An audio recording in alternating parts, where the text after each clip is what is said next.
Welcome to our presentation on e-commerce. We are Group 4, and we'll be presenting a macro to micro level analysis to present to Grace Latamwe, CEO and founder of Ghana-based analog watch company Uhuru.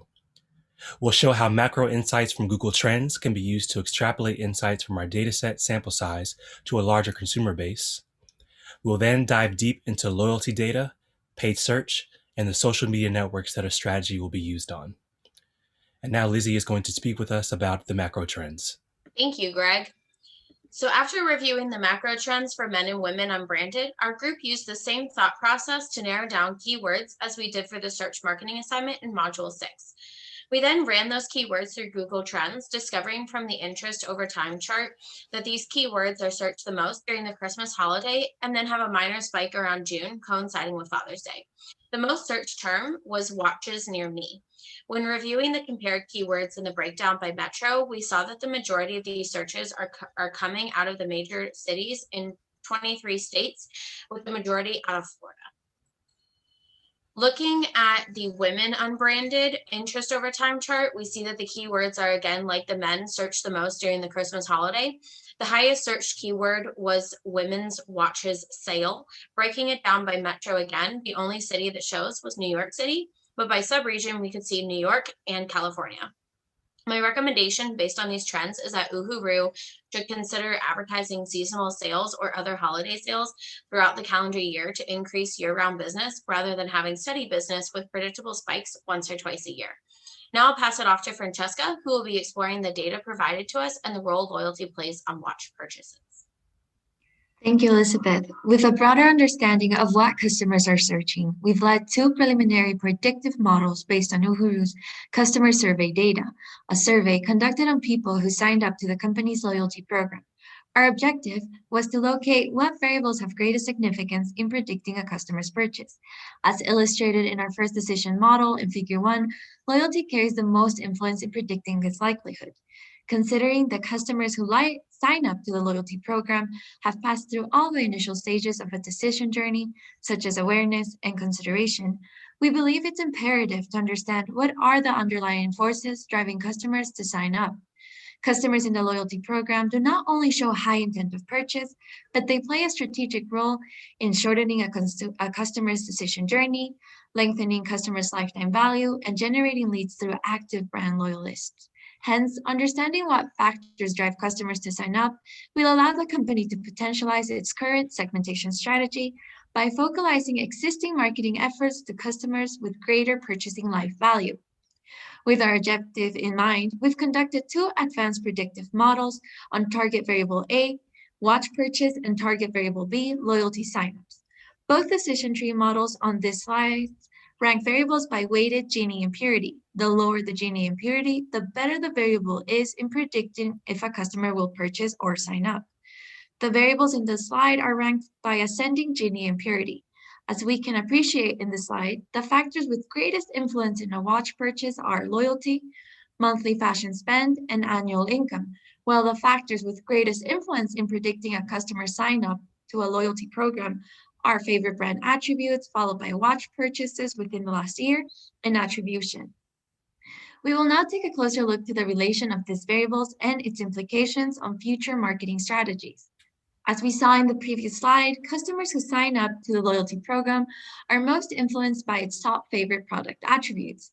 Taking a deeper look into the data as illustrated in Figure 3, we find that simplicity and variety are customers' top two preferred features. Additionally, organic search and Instagram are this customer type's top channels of attribution when a customer first learns about the brand. Inside of these results, we believe it would be wise to integrate both top favorite attributes, simplicity and variety, as well as top channels of attribution, Instagram and organic search, to the company's top funnel marketing strategy. The integration of both into an awareness campaign will increase quality of web traffic and conversions of visits, leads, to loyalty program signups. Factoring additional demographic information uncovered on our decision tree model on watch purchase, such as average monthly spend and average annual income, will increase paid advertisement response rates. Examples of how this information may translate into current marketing tactics are incorporation of top favorite brand attributes into Uhuru's search engine optimization strategy, For example, paid search as push strategy and organic tactics such as blogs for pull strategy, or centering Instagram content strategy on this client type's top preferred features and demographic information. However, as Greg will now present, it is important to consider these marketing tactics through an integrated marketing campaign, considering all the stages within a sales funnel and a customer decision journey. Thank you, Francesca. As previously mentioned, we needed to ascertain the features and preferences customers are drawn to, as well as their marketing funnel behavior in order to determine if and how a paid search strategy should be implemented.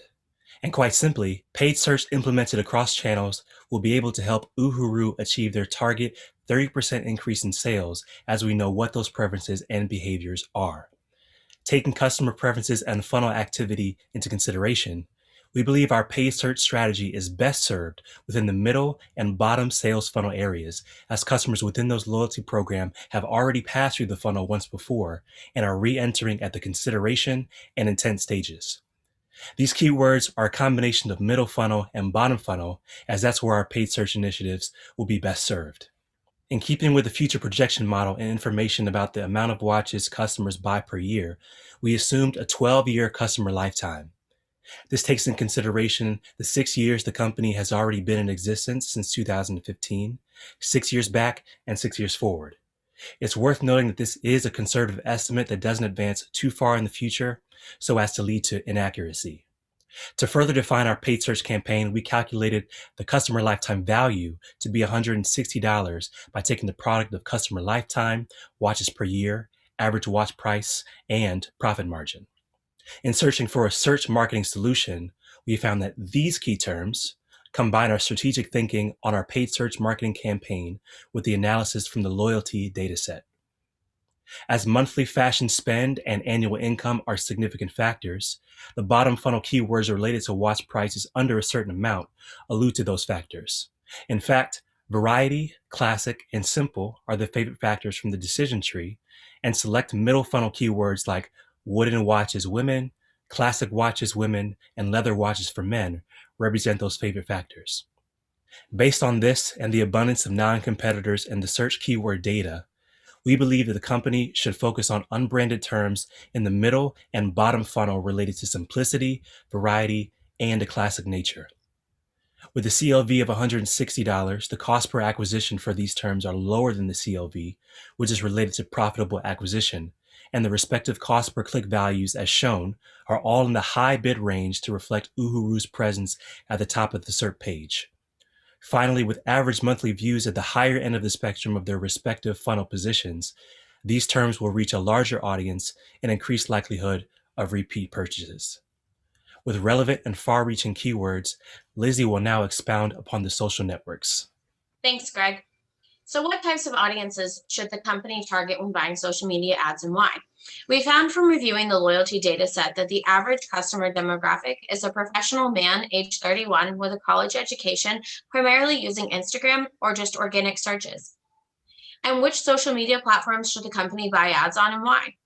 Uhuru should buy ads on Instagram, where there's already a proven market of watch buyers. This will increase their sales through Instagram and be an easier increase since the market already strongly exists on the platform.